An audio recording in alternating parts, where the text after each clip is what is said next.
അദാനി വിഴിഞ്ഞം port private ലിമിറ്റഡിൽ Mediterranean shipping company അഥവാ MSC നടത്തിയ നിക്ഷേപമാണ് കേരള തീരത്ത് ആഞ്ഞടിക്കുന്ന പുതിയ വിവാദം. സർക്കാരിൻ്റെ അനുമതിയില്ലാതെ ഓഹരി ഘടനയിൽ മാറ്റം വരുത്താനാവില്ല എന്ന കരാർ വ്യവസ്ഥ കാറ്റിൽ പറത്തിയാണ് അദാനി മെഡിറ്ററേനിയൻ ഷിപ്പിംഗ് കമ്പനിയുമായി ഓഹരി കൈമാറ്റം നടത്തിയിരിക്കുന്നത്. ഇതു സംബന്ധിച്ച കത്ത് കഴിഞ്ഞ ദിവസം സർക്കാരിനും ലഭിച്ചു. അദാനി പോർട്ട് പ്രൈവറ്റ് ലിമിറ്റഡിൻ്റെ 49% ഓഹരിയാണത്രേ മെഡിറ്ററേനിയൻ ഷിപ്പിംഗ് കമ്പനിക്ക് കൈമാറിയിരിക്കുന്നത്. അദാനി ഗ്രൂപ്പ് സംസ്ഥാന സർക്കാരുമായി ഉണ്ടാക്കിയ കരാറിൻ്റെ അടിസ്ഥാനത്തിലാണ് വിഴിഞ്ഞം അന്താരാഷ്ട്ര തുറമുഖം യാഥാർത്ഥ്യമായത്. വിഴിഞ്ഞം തുറമുഖത്തിൽ കൂടുതൽ മുതൽ മുടക്കിയതും കേരള സർക്കാരാണ്. അതുകൊണ്ട് തന്നെ സംസ്ഥാന സർക്കാരിനെ അറിയിക്കുകയോ സർക്കാരുമായി കൂടിയാലോചന നടത്തുകയോ ചെയ്യാതെ ഓഹരി പങ്കാളിത്തത്തിന്റെ ഘടനയിൽ മാറ്റം വരുത്താനാവില്ല. തങ്ങളുടെ സമ്മതമില്ലാതെ നടന്ന കൈമാറ്റത്തിൽ സംസ്ഥാന സർക്കാരിനുള്ള അതൃപ്തി അറിയിച്ചതായി കഴിഞ്ഞ ദിവസം മുഖ്യമന്ത്രി നിയമസഭയിൽ പറഞ്ഞു. സർക്കാരിന് എതിർപ്പുണ്ടെങ്കിൽ അദാനി തങ്ങളുടെ ഓഹരി കൈമാറ്റ നീക്കത്തിൽ നിന്ന് പിന്തിരിയുമോ എന്നൊന്നും ഇപ്പോൾ വ്യക്തമല്ല. ഈ വീഡിയോയുടെ ചർച്ചാ വിഷയം പക്ഷേ മറ്റൊന്നാണ്. അദാനി കരാറിലേർപ്പെട്ട ഷിപ്പിംഗ് കമ്പനി ഏതാണ്, എന്താണ് ഈ കമ്പനിയുടെ മോട്ടീവ് തുടങ്ങിയ കാര്യങ്ങളിലാണ് നാം ഇന്ന് ശ്രദ്ധ പതിപ്പിക്കുന്നത്. മെഡിറ്ററേനിയൻ ഷിപ്പിംഗ് കമ്പനി കുറച്ചുനാൾ മുമ്പ് തന്നെ കേരളത്തിൽ മറ്റൊരു കാരണത്താൽ ചർച്ചാ വിഷയമായിരുന്നു. 2025 മെയ് 24 ഇതേ കമ്പനിയുടെ MSC എൽസ 3 എന്ന ചരക്കു കപ്പൽ അപകടത്തിൽപ്പെട്ടത്. കേരള തീരത്തു നിന്ന് 38 നോട്ടിക്കൽ മൈൽ അകലെയായിരുന്നു അപകടം നടന്നത്. കപ്പലിലുണ്ടായിരുന്ന കണ്ടെയ്നറുകൾ ഒഴുകി നടന്ന് മത്സ്യത്തൊഴിലാളികൾക്കടക്കം വലിയ പ്രതിസന്ധി സൃഷ്ടിച്ചു. രാസമാലിന്യങ്ങൾ അടങ്ങിയ കണ്ടെയ്നറുകൾ കടലിൽ ഒഴുകി പലയിടങ്ങളിലായി അടിഞ്ഞുകൂടി. പ്ലാസ്റ്റിക് പെല്ലറ്റുകളും കാൽസ്യം കാർബൈഡ് പോലുള്ള അപകടകാരികളായ രാസവസ്തുക്കളും കടലിൽ കലർന്നത് കേരളത്തിൻ്റെയും തമിഴ്നാട്ടിൻ്റെയും തീരപ്രദേശങ്ങളിൽ വലിയ പാരിസ്ഥിതിക പ്രശ്നങ്ങൾക്ക് കാരണമായി. കപ്പൽ മുങ്ങിയ സംഭവത്തിൽ മെഡിറ്ററേനിയൻ ഷിപ്പിംഗ് കമ്പനിയോട് 1200 കോടി രൂപ കെട്ടിവയ്ക്കാൻ ഹൈക്കോടതി ഇടക്കാല ഉത്തരവിട്ടു. പക്ഷേ കമ്പനി തയ്യാറായില്ല. 136 കോടി രൂപ മാത്രമാണ് നാശനഷ്ടമെന്നായിരുന്നു അവരുടെ വാദം. തുക കെട്ടിവെച്ചില്ലെങ്കിൽ വിഴിഞ്ഞത്ത് നങ്കൂരമിട്ടിരിക്കുന്ന കമ്പനിയുടെ മറ്റൊരു ചരക്കു കപ്പലായ MSC അക്യുറ്റേറ്റ 2 പിടിച്ചുവയ്ക്കാൻ ഹൈക്കോടതി നിർദ്ദേശിച്ചതോടെ കമ്പനി അയഞ്ഞു. കരുതൽ പണമായി 1227.62 കോടി രൂപ കെട്ടിവച്ചു.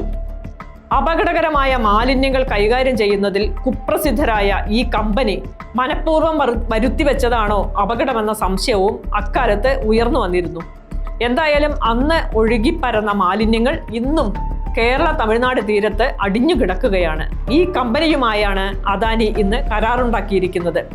ഈ കമ്പനിക്ക് മറ്റു ചില പ്രത്യേകതകൾ കൂടിയുണ്ട്. മയക്കുമരുന്ന് കൈകാര്യം ചെയ്യുന്നതിൽ കുപ്രസിദ്ധരാണ് ഈ കമ്പനി. 1970 ഗിയാൻ ലൂയിഗി അപ്പോണ്ടെ സ്ഥാപിച്ച സ്വകാര്യ ഉടമസ്ഥതയിലുള്ള ഒരു ആഗോള ഷിപ്പിംഗ് കമ്പനിയാണ് MSC.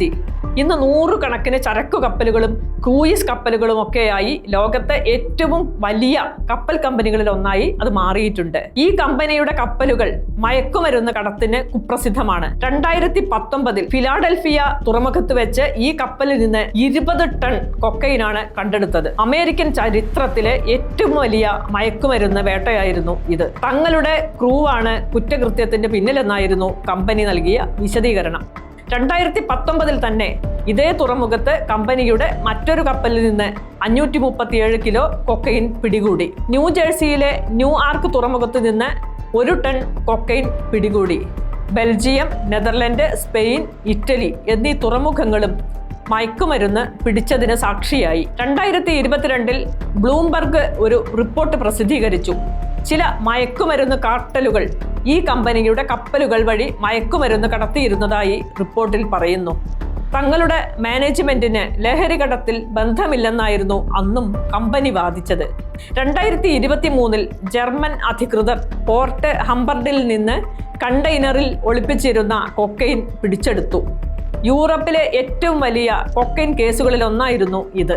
2024 സ്പെയിനിലെ അൽ ജസീറാസിൽ നിന്ന് കസ്റ്റംസുകാർ മയക്കുമരുന്ന് പിടിച്ചെടുത്തിട്ടുണ്ട്. ഇസ്രായേലി മിലിറ്ററിക്ക് വേണ്ടി ആയുധങ്ങൾ കടത്തുന്നതിൽ ഈ കമ്പനിക്ക് പങ്കുണ്ട്.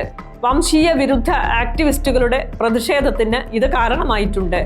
ഇസ്രായേലിലേക്ക് ആയുധങ്ങളും മറ്റ് ഉൽപ്പന്നങ്ങളും കടത്തുന്നതിൽ ഈ കമ്പനി വഹിക്കുന്ന പങ്കിനെതിരെ BDS പ്രസ്ഥാനം രംഗത്ത് വന്നിരുന്നു. മയക്കുമരുന്ന് കടത്തിൽ അദാനിയും മോശമല്ല. അദാനിയുടെ മുന്ദ്ര പോർട്ട് മയക്കുമരുന്ന് കടത്തിന് കുപ്രസിദ്ധമാണ്. നിരവധി തവണ തുറമുഖത്തു നിന്ന് മയക്കുമരുന്ന് പിടികൂടിയിട്ടുണ്ട്. 2021 സെപ്റ്റംബറിൽ അദാനി ഗ്രൂപ്പ് നിയന്ത്രിക്കുന്ന മുന്ദ്ര പോർട്ടിൽ വെച്ച് revenue intelligence directorate 2988 kilogram heroin പിടിച്ചെടുത്തിരുന്നു. അന്താരാഷ്ട്ര വിപണിയിൽ ഇതിന് ഏകദേശം 21,000 കോടി രൂപ വിലമതിക്കുമായിരുന്നു.